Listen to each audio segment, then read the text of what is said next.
Dans cette vidéo, vous présentez comment préparer la certification de programmation de base SAS, la certification base spécialiste. Donc, pour les étudiants et les enseignants du monde académique, vous pouvez utiliser la plateforme SAS Skill Builder. Si je vais dans Google et que je tape SAS Skill Builder, euh, là, je vais prendre le deuxième lien. Cette plateforme SAS Skill Builder est gratuite pour les étudiants et les enseignants. Pour cela, il faut avoir un email d'une institution académique, arrobase, le nom de votre école d'ingénieur, de votre école de commerce, de votre université. Souvent, c'est @etu.univ, le nom de votre université.fr, par exemple. Je vais prendre mon email en tant qu'intervenant à l'ESSEC. Voilà. Donc, pour se créer un profil, si vous n'avez pas déjà un profil, cliquez sur créer un profil. Vous rentrez votre nom, votre prénom, le fait que vous êtes étudiant en France et que vous parlez français. Votre niveau d'expertise en SAS, c'est juste à titre d'information. Vous pouvez mettre néophyte ou avancé. C'est juste pour faire quelques petites statistiques, mais on sait que c'est à titre d'information. Et la raison sociale, c'est donc votre université. Quand vous acceptez les conditions et que vous cliquez sur créer le profil, vous recevez un email qui vous permet de valider votre email et donc de créer votre mot de passe. Une fois que vous avez un email et un mot de passe, cela vous permet de vous connecter sur SAS Skill Builder. Donc, dans SAS Skill Builder, vous avez accès à plein de ressources euh, pour le monde académique gratuitement. Donc, ici, si je vais dans Learning Pass, j'ai différentes choses. Ça peut être pour apprendre la programmation SAS. Je vais y revenir particulièrement dans cette vidéo, ou la partie data literacy et surtout data viz avec SAS Visual Analytics, ou la partie analyse de données, modélisation, machine learning, forecasting, par exemple, sur SAS Vaya. Donc, si je copie ce lien, je peux ouvrir une nouvelle page avec exactement la même chose. Euh, Learning Pass, si je vais ici dans Learning Pass, dans Programming, je peux avoir soit les cours, alors programmation 1, programmation 2, programmation 3, SQL, macro, ou les cours avec SAS Vaya. Et là, dans la partie préparation des certifications, je voudrais vous parler de cette certification Base Programming Using SAS 9.4 ou SAS Vaya, le niveau spécialiste. Donc, si je vais ici la première fois, il faut s'enrôler et puis après, juste show more et vous allez dedans. Quand vous êtes ici sur cette page, sur cette certification, on vous dit qu'il y a deux cours, programmation 1 et programmation 2. Et puis, vous avez aussi un et un seul practice exam. Je vous déconseille très fortement de faire le practice exam avant d'avoir fini les cours, parce que une fois que vous avez fait le practice exam, vous allez connaître la moitié des questions, et si vous le refaites un petit peu après, vous allez peut-être avoir 90%. Alors que en fait, vous n'êtes pas encore au niveau pour avoir la certification.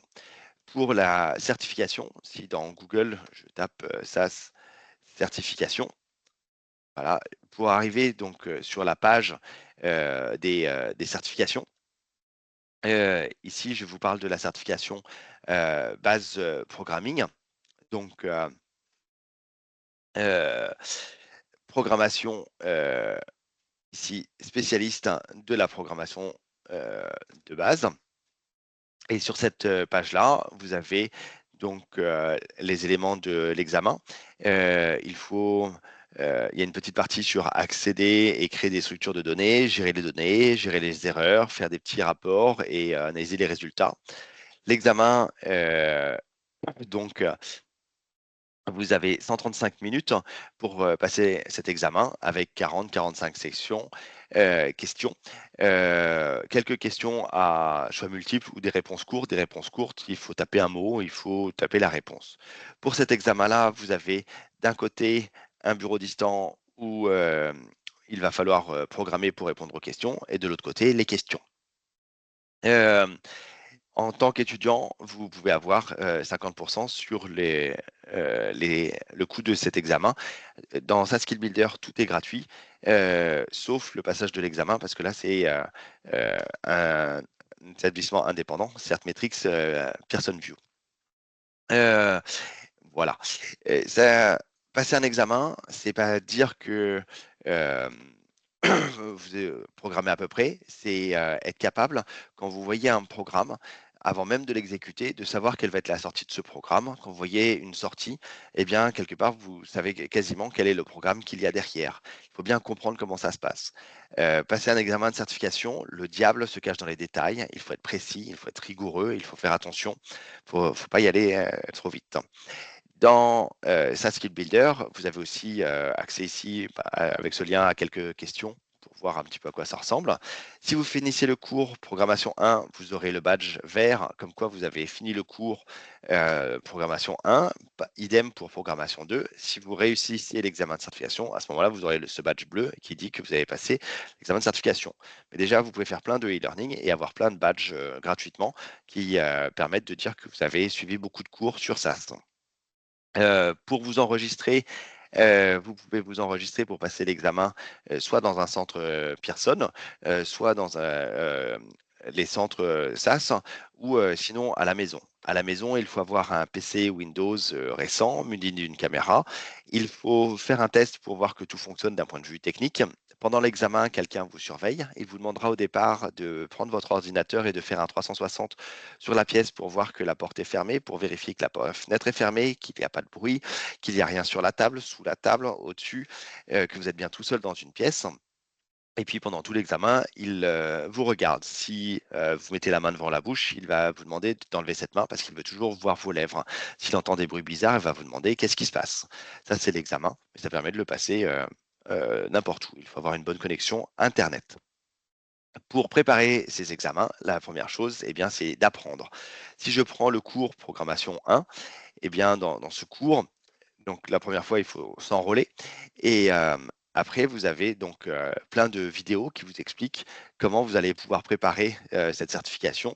Donc des vidéos d'introduction, des exercices à faire, des démonstrations et puis toutes ces choses-là. Euh, donc, si vous suivez toutes ces leçons, pour faire les exercices, eh bien, je vais laisser la leçon ici. J'ai lancé une autre page, Learn SaaS My, donc où j'arrive sur SaaS Skill Builder et je vois ici eh bien, les différents Learning Paths ou les certifications. Et en tant qu'étudiant, je peux aller ici dans Free Software. Dans Free Software, il y a deux plateformes. SaaS on Demand for Academics, c'est SaaS 9.4, SaaS Studio classique, SaaS 9.4 notamment. Et là, je vous propose d'aller dans SaaS Vaya for Learner, d'y accéder en tant qu'étudiant. La première fois, il faut accepter les conditions. Donc, vous avez 5 gigas pour vos propres données. Launch Software. Et sur cette plateforme, SaaS Vaya for Learner, vous avez accès à SaaS Visual Analytics, à Model Studio. Vous pouvez préparer les données, donc faire tout le cycle de l'analytique complet. Mais là, en l'occurrence, pour la certification programmation de base, je vais surtout aller dans SaaS Studio pour programmer et faire les différents exercices qui sont proposés dans le cours en e-learning. Donc, ici, j'ai un onglet où j'ai ces différentes vidéos qui m'expliquent qu'est-ce que c'est que la programmation avec SAS, les démos, les exercices, voilà. À la fin, vous avez aussi des petites activités comme ça. On vous demande là de prendre ce programme et puis il va falloir changer la valeur de la macro qui était NA en SP, par exemple, et exécuter ce programme et voir qu'est-ce que ça change. Vous avez des choses où on revient et puis ça vous un petit quiz aussi pour savoir, pour vous auto-évaluer, pour voir si tout va bien. Si je suis ici dans SaaS Vaya, donc la première page, la page d'entrée, c'est le SaaS Drive. Et sur le cycle d'analytique, après explorer, visualiser les données, donc ça c'est SaaS Visual Analytics, ou créer des modèles, Model Studio, développer le code SaaS, c'est là où je vais. Dans SaaS Studio, ici, je vais pouvoir coder pour faire les différents exercices. Donc, quand je vais dans File, eh bien, dans l'explorateur, ici, vous avez dans Courses les données pour les différents cours. Donc, ici, on est sur le cours qui s'appelle donc programmation 1, PG1 V2. Et donc, ce que je vous propose, vu que là, c'est en lecture seule, c'est de copier dans et donc de le copier directement sur, à votre racine dans accueil, de telle sorte que maintenant, vous ayez tous ces éléments, mais qui soient plus en lecture seule, que vous puissiez modifier et vous puissiez travailler dessus. Dans data, il y a les différentes tables. PG1, c'est donc V2, c'est votre dossier et tout a été fait pour que ça fonctionne ainsi. Donc, si on va dans Practice, il y a des exercices et puis vous avez aussi la solution des exercices. Et si on regarde différents codes, eh bien, on va donc il faut d'abord créer la bibliothèque qui va bien, et puis on va pouvoir les exécuter, les modifier pour répondre aux différentes questions qu'on va avoir. Il faut bien les faire dans l'ordre, parce que sinon, ça va pas fonctionner, et vous allez avoir des petits soucis par la suite. Voilà, voilà. Donc avec tous ces éléments, vous pouvez apprendre à programmer avec SAS en utilisant SAS Viafor Learner et